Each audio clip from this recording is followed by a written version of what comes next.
Olá, amigos do Evidência Saúde. Mais uma vez é uma satisfação fazer parte do clube de revistas do nosso site. E o assunto que eu trago para discutir com vocês essa semana trata do efeito do treinamento resistido progressivo em idosos portadores de HIV. Nós sabemos pela literatura que o número de indivíduos idosos portadores do HIV tem crescido de forma significativa nos últimos anos. E assim como os indivíduos não portadores do vírus, o avanço da idade gera alterações no sistema musculoesquelético que torna esses indivíduos mais frágeis em determinadas situações, o que se torna acentuado ainda mais nos indivíduos portadores do HIV, pelas próprias características do vírus. E como consequência, então, nós temos uma diminuição na qualidade de vida, tanto do idoso portador quanto do idoso não portador do vírus. Por outro lado, nós sabemos que o treinamento de força gera uma melhora das capacidades musculoesqueléticas, melhorando a capacidade funcional desses indivíduos e muitas vezes então gerando uma melhora na qualidade de vida.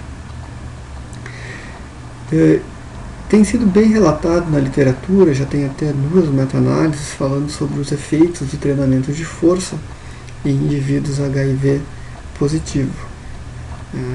E o mesmo grupo que realizou esse trabalho que eu estou apresentando para vocês, em 2008, se não me engano, realizou um outro trabalho mostrando a segurança do treinamento de força em indivíduos idosos, portadores do HIV, e também que esse protocolo de treinamento gerou um aumento da força muscular e uma melhora da aptidão física. Porém, sempre se teve uma dúvida de como é a evolução em resposta ao treinamento de força ou treinamento aeróbio dos indivíduos portadores do vírus. Ele é igual aos não portadores do vírus ou não? Ele apresenta restrições? Então, esse trabalho ele resolveu nos ajudar fazendo uma comparação da evolução da resposta do treinamento de força em indivíduos idosos HIV positivos comparado com indivíduos HIV negativos ou não portadores do vírus. E foi comparado então a força muscular, o índice de massa corporal, a aptidão física, avaliado pelo teste de caminhada de 2,4 metros, e o teste de sentar e levantar. Também foi avaliado o perfil lipídico e o perfil glicêmico. O protocolo de treinamento incluiu os exercícios de leg press, remada, extensão ou hiperextensão lombar, supino e abdominal. Os exercícios eram realizados em 3 séries de 8 a 12 repetições submáximas, 2 vezes por semana, durante um longo período, de 1 ano. E o que nós encontramos de resultados nesse estudo? Como nós podemos visualizar aqui nessa tabela, houve uma divisão semelhante entre os sexos, homens e mulheres no grupo HIV e no grupo controle, uma média de idade semelhante entre os 2 grupos, assim como o peso corporal. Somente o índice de massa corporal foi um pouquinho menor no grupo HIV em comparação com o grupo controle. Com relação aos testes funcionais, o teste de sentar e levantar, antes do protocolo de treinamento, não teve diferença entre os grupos. Já após o protocolo de treinamento de força, o grupo HIV positivo demorou menos tempo para realizar as 5 movimentos de sentar e levantar em comparação com o grupo controle. Porém, nos 2 grupos, avaliando pré e pós, teve uma melhora significativa dessa variável.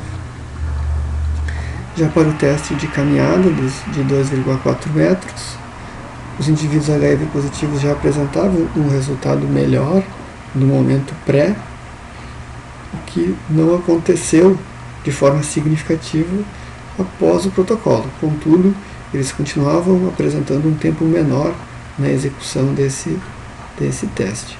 E os dois grupos, como aconteceu no teste sentar e levantar, tiveram uma melhora após o protocolo de treinamento na avaliação intragrupo. Para as variáveis de perfil lipídico, não houve uma diferença significativa nem para o colesterol total, para o HDL, para o LDL e triglicerídeos. Somente a glicemia teve um resultado, uma diminuição, mas ambos os grupos apresentavam valores dentro da normalidade. Já para a força muscular, talvez a principal variável desse trabalho, aqui eu trago esses 4 gráficos mostrando a evolução da força muscular ao longo dos 12 meses. Então, nesse primeiro gráfico, nós temos a variável leg press, aqui na linha de baixo os indivíduos HIV positivos e na linha de cima os indivíduos controle. Já antecipo que em todas as variáveis, ou melhor, em todos os exercícios, houve um aumento significativo da carga nos dois grupos.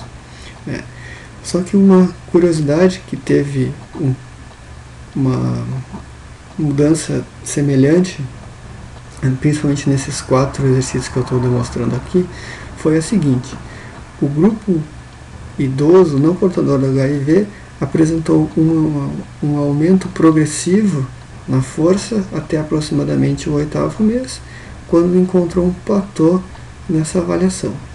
Já o grupo HIV positivo apresentou um aumento progressivo ao longo dos 12 meses. Isso se repetiu para os exercícios de leg press, extensão lombar, remada e supino. Tanto somente para o supino, melhor, para o abdominal é que isso não aconteceu. Bem, o que nós podemos concluir com esses resultados então? É que os indivíduos HIV idosos apresentam sim benefícios ao treinamento de força. Esses resultados são visualizados na forma de aumento da força muscular, assim como melhora nos testes de aptidão física de sentar e levantar. Esses indivíduos conquistam também benefícios que se assemelham ao nível de condicionamento físico comparáveis aos não portadores. O treinamento de força não apresentou efeitos colaterais em nenhum momento, ou seja, ele pode ser aplicado de forma tranquila nesses indivíduos, e com esses benefícios se espera que o treinamento de força acabe auxiliando no tratamento do HIV em indivíduos idosos. É importante sempre fazer algumas considerações com relação ao trabalho. Então, o que eu posso dizer desse estudo? Eu particularmente achei que essa ideia ela é original pelo fato de que ainda não tinha, ou pelo menos na literatura não estava descrito, uma comparação da resposta ao treinamento de força em indivíduos HIV positivos e saudáveis na população idosa. Porém, é sempre importante lembrar, e não foi descrito nesse trabalho, o cegamento das avaliações. Aqui nós tivemos algumas variáveis que podem ser influenciadas pelo maior estímulo, como os testes de força, bem como os testes de aptidão física. Então, é sempre bom descrever se houve ou não o cegamento dos avaliadores para evitar esse possível viés. Apesar de ser uma amostra pequena, os resultados foram consistentes, então eu acredito que sim, que esses resultados tiveram, benefícios ocorreram nesses pacientes, mas talvez a comparação ficaria melhor ainda com um grupo mais robusto. Uma curiosidade que me surgiu foi que nós tivemos um aumento de força progressivo, principalmente no grupo HIV, e nós, pelo que foi relatado no artigo, não teve um aumento da massa magra. Até mesmo os autores sugerem que, para que se alcançasse o patamar obtido no grupo não portador, tivesse mais tempo de treinamento, mas eu fico pensando do quanto poderia evoluir a força desses pacientes se nós não temos um aumento da massa muscular ao mesmo tempo que isso está acontecendo. E a outra observação que eu faço é que sempre que nós estamos tratando de indivíduos HIV, é importante, ou seria melhor, se nós tivéssemos uma estratificação pelas classes de antirretrovirais utilizadas por esses pacientes. Esses dados estão descritos no artigo, porém a análise não é feita de forma estratificada. Então fica aqui essa observação, mas eu acho que esse artigo ele é muito importante, porque ele contribui com uma informação que eu considero relevante, de que a evolução ao treinamento de força é compatível em indivíduos HIV positivos com indivíduos não portadores do vírus. Eu aproveito a oportunidade para divulgar o nosso próximo evento, que é o Jogo Aberto do Evidência Saúde, onde nós vamos estar fazendo um esquenta para as discussões que ocorrerão no Congresso Brasileiro de Cardiologia. Particularmente nós do campo da Educação Física teremos o nosso primeiro simpósio de Educação Física em Cardiologia. Então eu convido a todos para participar do Jogo Aberto, que vai ser um evento gratuito, e já preparando então, aquecendo os tambores para o Congresso Brasileiro de Cardiologia. Ambos serão realizados aqui na cidade de Porto Alegre. Muito obrigado a todos pela atenção, tenham todos uma ótima semana e até a próxima. Forte abraço.